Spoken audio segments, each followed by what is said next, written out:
Wow. Little known fact, Atlanta is actually deep within the heart of the Amazon rainforest. That is not accurate, sir. Welcome back to Between the Sharks. It's the dead of winter, and this is still the humidity level. So believe you me, was I excited when this company Creworks reached out and asked if I wanted to review a dehumidifier. Oh, wow. Which doesn't sound exciting. Yes, it does. It totally does. But if you guys live in one of these climates, it's an expense to fight the symptoms, but you know, what else are we gonna do right now? If you guys have been following the channel, you know I've been working real hard to improve this abandoned property that I bought that I lovingly call the ranch. Again, if you followed along, you know I was able to gather all of this material, salvage every bit of it by myself and get it over here to the property for storage. So we got kitchen cabinets, wooden doors, 2,000 to 3,000 square feet of flooring, and now it's in this roofed-in garage, but it's extremely humid.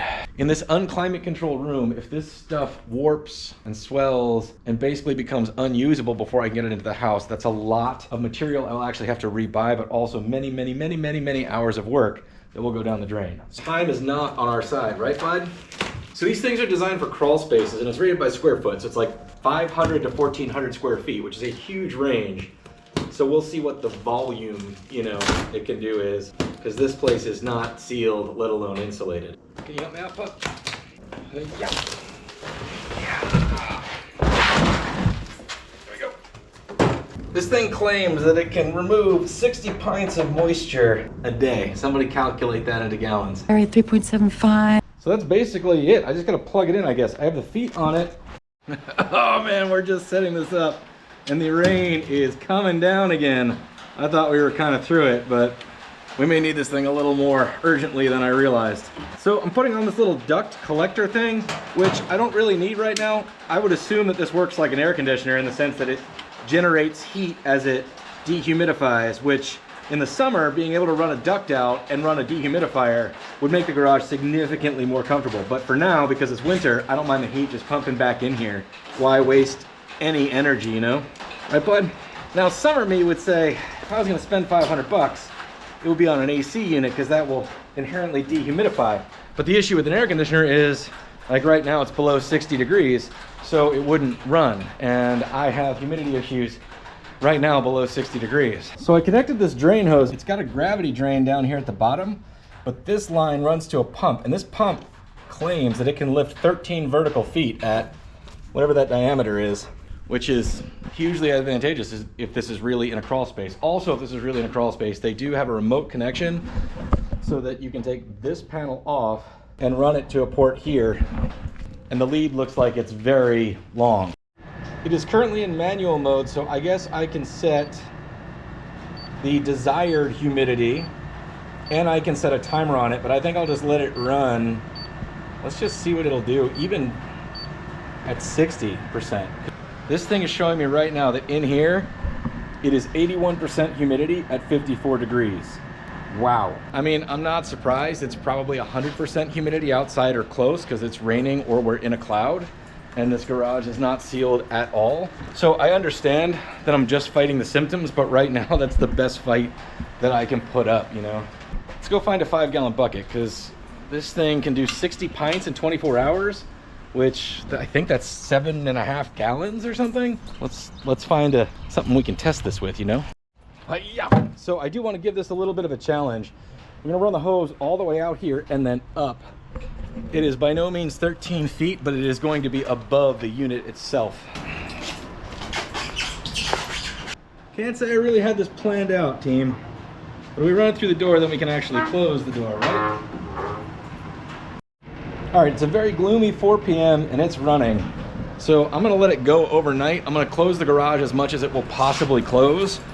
Now this garage is 500 square feet, but it's a little hard to say when they're talking about square footage of crawl spaces because the volume in here, because of the tall walls, is probably significantly more than you would find in a crawl space, but not necessarily in a basement.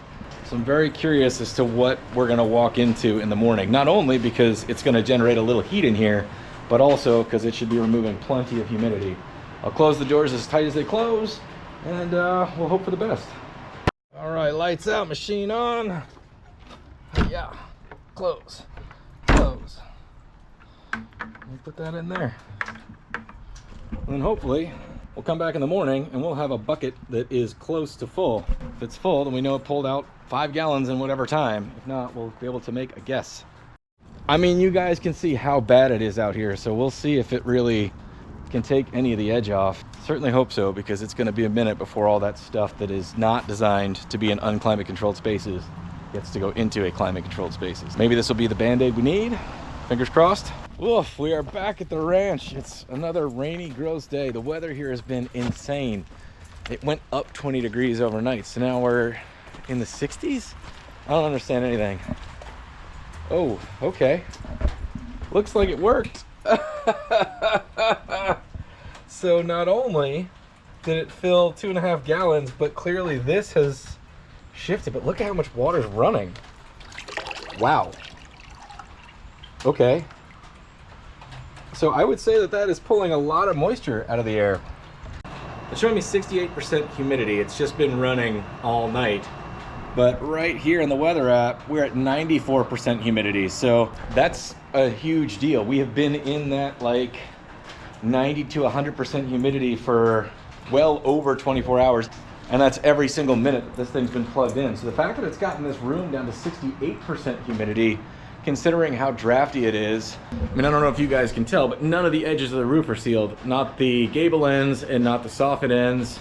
If it really cut the humidity by 30%, 25%, that's more than I would have asked for in a basically 500 square foot room with 10-foot ceilings plus the vaulted ceiling.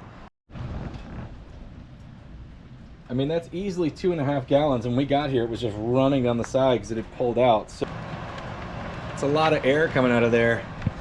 I can kind of use that to circulate the air behind all of this wood, because humidity is one part of it, and humidity in stagnant air is even worse. So we definitely deal with high humidity year round here. The last 2 days have been exceptionally high, but I really do think this thing might work as a stopgap to save all the parts and pieces that we're gonna have stored in here for another few months while we work on the house. Unfortunately, powerful dehumidifiers are not inexpensive tools, and that's exactly what this thing is. It's a tool. These things run about 600 bucks. Right now they're on sale, but dehumidifiers of this size tend to range from like $450 to $650. Not a bad deal right now if you're interested or you have issues. Like you can hear the rain starting again, and there's nothing I can do. I don't have any recourse here. Now I am certainly hoping that this thing can keep the mold and swelling at bay over the next few months, but I'm also extremely curious as to how much more comfortable this shop or the other shop will feel in the summer with the dehumidification process running. If we add a duct and vent the warm air out of the building, it is amazing how much a little dehumidification can really change the comfort level in a very sweltering climate. It's not so much as bringing the temperature down as cutting that moisture out to make you feel more comfortable.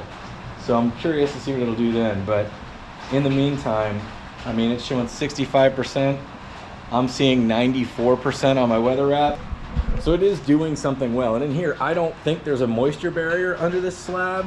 And I do know that the edges of the slab are all buried by leaves and stuff. So there's definitely moisture that can wick in between the first layer of block and the slab itself. So this thing is a perfect storm of moisture issues.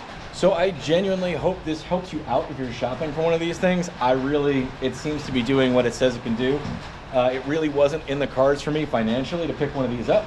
So I really appreciate Creworks reaching out to the channel, sending out a sample so I could share it with you guys, and it helps me with the peace of mind and the nerves that I was gonna lose all the work and effort I put in to salvaging the material that I'm storing in here before I got it installed in the house, climate controlled. So thanks to Creworks. We'll see you next time on Between the Sharks.